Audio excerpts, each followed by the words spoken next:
بسم اللہ الرحمن الرحیم۔ السلام علیکم۔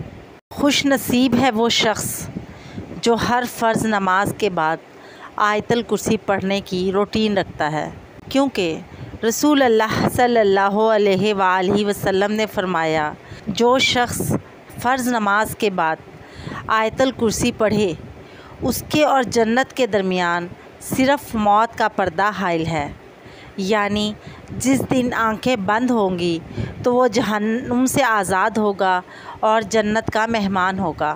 حضرت ابی بن کعب رضی اللہ تعالیٰ عنہ نے کہا، رسول اللہ صلی اللہ علیہ وآلہ وسلم نے ان سے پوچھا، اے ابو منذر، تمہیں کتاب اللہ میں سے سب سے عظیم آیت کون سی یاد ہے؟ میں نے عرض کیا، اللہ اور اس کے رسول بہتر جانتے ہیں۔ آپ صلی اللہ علیہ وآلہ وسلم نے پھر فرمایا، اے ابو منذر، تمہیں کتاب اللہ میں سے کون سی آیت یاد ہے جو سب سے عظیم ہو؟ میں نے عرض کیا، اللہ لا الہ الا هو الحی القیوم، یعنی آیت الکرسی۔ اس پر آپ صلی اللہ علیہ وآلہ وسلم نے میرے سینے میں مارا اور فرمایا، اے ابو منذر، تمہیں علم مبارک ہو۔ سنن ابو داؤد۔ آیت الکرسی پڑھنے والے کی شیطان سے حفاظت ہو جاتی ہے۔ سیدنا ابو ہریرہ رضی اللہ تعالیٰ عنہ فرماتے ہیں کہ وہ دیکھتے ہیں کہ ایک شخص اناج بھر رہا ہے، یعنی چوری کر رہا ہے۔ انہوں نے اسے پکڑ لیا اور وہ شیطان ہی تھا۔ ایسا متواتر کئی بار ہوا۔ آپ رضی اللہ تعالیٰ عنہ اسے پکڑ لیتے، پھر چھوڑ دیتے، وہ اگلے دن پھر آ جاتا۔ آخر شیطان نے کہا، آپ آیت الکرسی پڑھ لینا، میں صبح تک قریب نہیں آؤں گا۔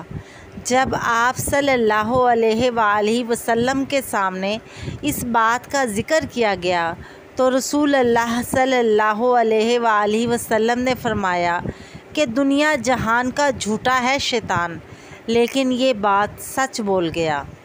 جیسا کہ بخاری شریف کی حدیث ہے، سیدنا ابو ہریرہ رضی اللہ تعالیٰ عنہ فرماتے ہیں کہ نبی کریم صلی اللہ علیہ وآلہ وسلم نے فرمایا، جب تو اپنے بستر پر آئے تو آیت الکرسی پڑھ، تو اللہ کی طرف سے ایک محافظ ہمیشہ تیرے ساتھ رہے گا اور صبح تک شیطان تیرے قریب نہیں بھٹکے گا۔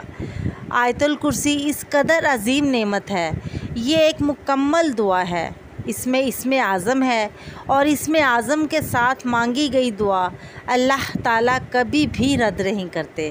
تو خود بھی اس عظیم کلمے کو یاد کرو، پڑھو اور اپنی اولاد کو بھی اس عظیم دعا کو یاد کرواؤ، پڑھنے کی تلقین کرو۔ جیسے اپنی اولاد کی دنیا کی فکر کرتے ہو، ان کی آخرت کی بھی فکر کرو، تاکہ وہ آخرت میں بھی کامیاب ہوں اور آپ کے لیے بھی صدقہ جاریہ بن سکیں۔ اللہ تعالی ہمیں دین کو سمجھنے اور اس پر عمل کرنے کی توفیق عطا فرمائے۔ ہمارا خاتمہ نیک لوگوں میں ہو، آمین۔ جزاک اللہ خیرا کثیرا۔